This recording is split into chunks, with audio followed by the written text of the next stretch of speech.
Welcome to Democracy Now!, democracynow.org, the War and Peace Report. I'm Amy Goodman.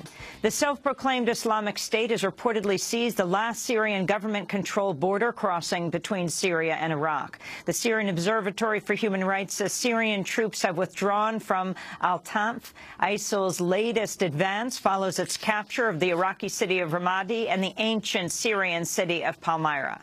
UNESCO Director General Irina Bokova appealed for a ceasefire in Palmyra to preserve some of the world's most renowned historic structures. I appeal to all parties involved in the conflict for an immediate ceasefire in and around Palmyra. It is an extremely important World Heritage Site which belongs to the whole of humanity, and we have the responsibility to protect and preserve it. I can't imagine that the world will never see Palmyra anymore. And also, Palmyra is very closely linked to the people living around it, the city of Timrut, which is in this oasis close to the palm groves which are there. We want to protect also the civilians equally as we protect the heritage. The United Nations, meanwhile, said it's received reports of Syrian government forces preventing residents from leaving Palmyra while ISIL forces have been executing residents. Meanwhile, the U.S. military has acknowledged a U.S. airstrike last year in Syria likely killed 2 children, marking the first time the United States has admitted to civilian casualties in the campaign against ISIL. The children were killed in a strike targeting the al-Qaeda-linked Khorasan group near Harim City.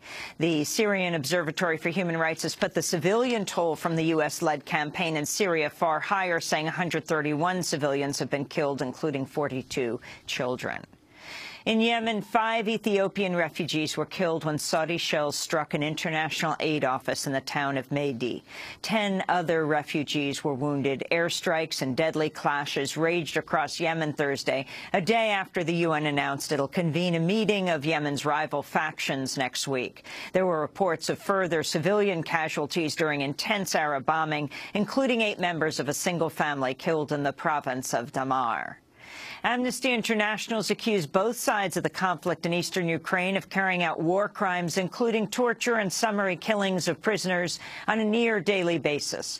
Former prisoners held by both the Ukrainian government and pro-Russian rebels described abuses, including being beaten until their bones broke, tortured with electric shocks, and subjected to mock executions. In the United States, the Senate has voted to end debate on a measure to give President Obama fast-track authority to negotiate the secretive 12-nation Trans-Pacific Partnership trade deal, known as TPP.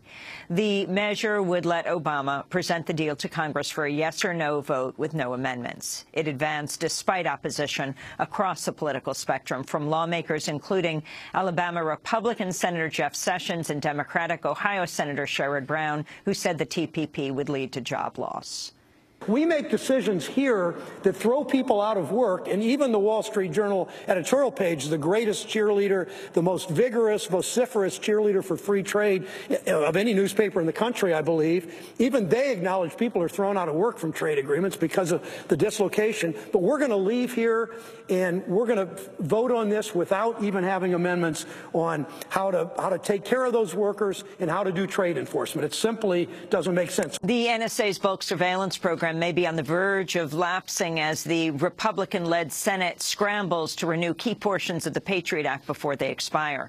The Obama administration's warned lawmakers they must act today because it needs time to halt the bulk spying program if they can't reach a deal. The House passed a measure to end bulk spying, then left for a recess set to end June 1st when the program expires. Senate Majority Leader Mitch McConnell had opposed any curbs to bulk spying and is now pressing for a 2-month extension of bulk spying, which a federal appeals court has ruled illegal.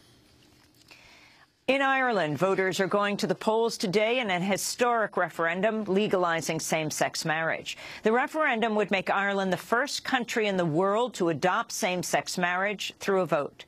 Despite opposition from religious leaders in the heavily Catholic country, opinion polls show the measure is expected to pass. The president of the Boy Scouts of America has called for an end to the organization's ban on LGBT adult leaders. Robert Gates, who previously served as CIA director and as defense secretary under Presidents George W. Bush and Obama, made the call at a national meeting in Atlanta, Georgia. We must deal with the world as it is, not as we might wish it would be. The status quo in our movement's membership standards cannot be sustained. We can expect more councils to openly challenge the current policy. While technically we have the authority to revoke their charters, such an action would deny the lifelong benefits of scouting to hundreds of thousands of boys and young men today, and vastly more in the future. I will not take that path. In 2013, the Boy Scouts of America lifted a ban on gay scouts, but not on gay adult leaders. A grand jury in Baltimore, Maryland, has indicted 6 Baltimore police officers in the death of Freddie Gray. Gray's family says his spine was 80% severed at the neck after he was arrested by police who accused him of making eye contact, then running away. The indictments came nearly 3 weeks after Baltimore State's Attorney Marilyn Mosby announced her decision to bring criminal charges against the officers. We'll have more on Baltimore after headlines. Protesters gathered in at least 20 cities across the country for a national day of action to honor women of color killed by police. While names like Freddie Gray and Michael Brown have become household terms, protesters sought to elevate lesser-known names like Tanisha Anderson, Rakia Boyd, Miriam Carey, Michelle Clouseau, Shelley Frey, Kayla Moore, and Ayanna Stanley Jones. Hundreds gathered in San Francisco, many of them African-American women who protested topless. In America, we kill women. At 2 a.m., with no probable cause and excessive force, in America, we kill women. At 2 p.m., with a gunshot to the head and no last words, no second chance, no final prayers. In America, we kill women. We kill them this way in Oakland, California, in Ferguson, Missouri, in Detroit, Michigan, in Boston, Massachusetts, in Chicago, Illinois. We kill them this way in America. To see our interview with law professor Kimberly Crenshaw and the brother of Rakia Boyd, as well as the mother of Michelle Clouseau, about the Say Her Name campaign, you can go to democracynow.org. In New York, the family of an unarmed African-American man fatally shot in the dark stairway of a Brooklyn housing project has filed a lawsuit against the city. Akai Gurley was 28 years old when he was killed by Officer Peter Liang. Authorities have described his death as a tragic accident, saying he was totally innocent. Gurley's partner, Kim Ballinger's attorney, Scott Reinecke, said Liang drew his weapon for no reason.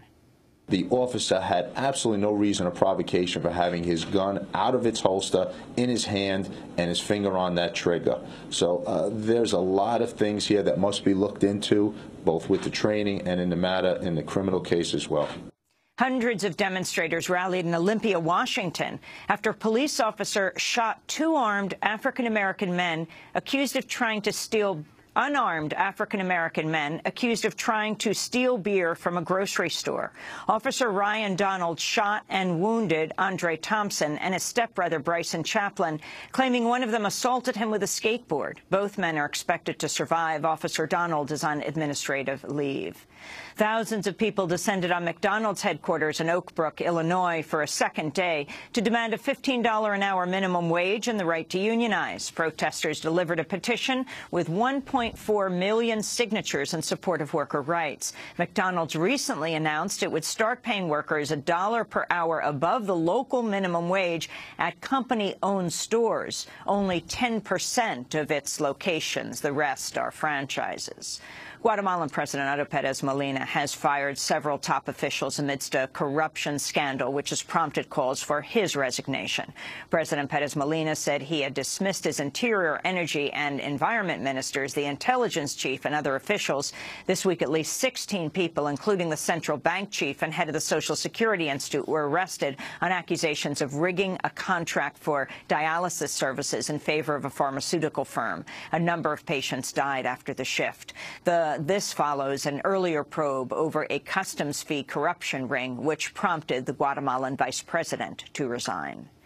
And El Salvadoran Archbishop Oscar Romero will be beatified on Saturday in San Salvador in a step towards sainthood.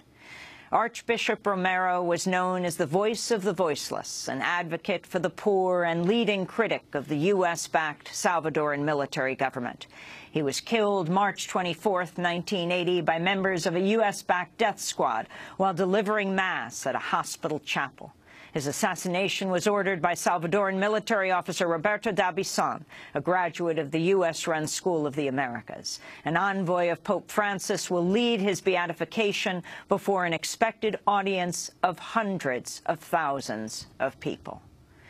And those are some of the headlines. This is Democracy Now!, democracynow.org, The War and Peace Report. I'm Amy Goodman. And I'm Juan Gonzalez. Welcome to all of our listeners and viewers around the country and around the world.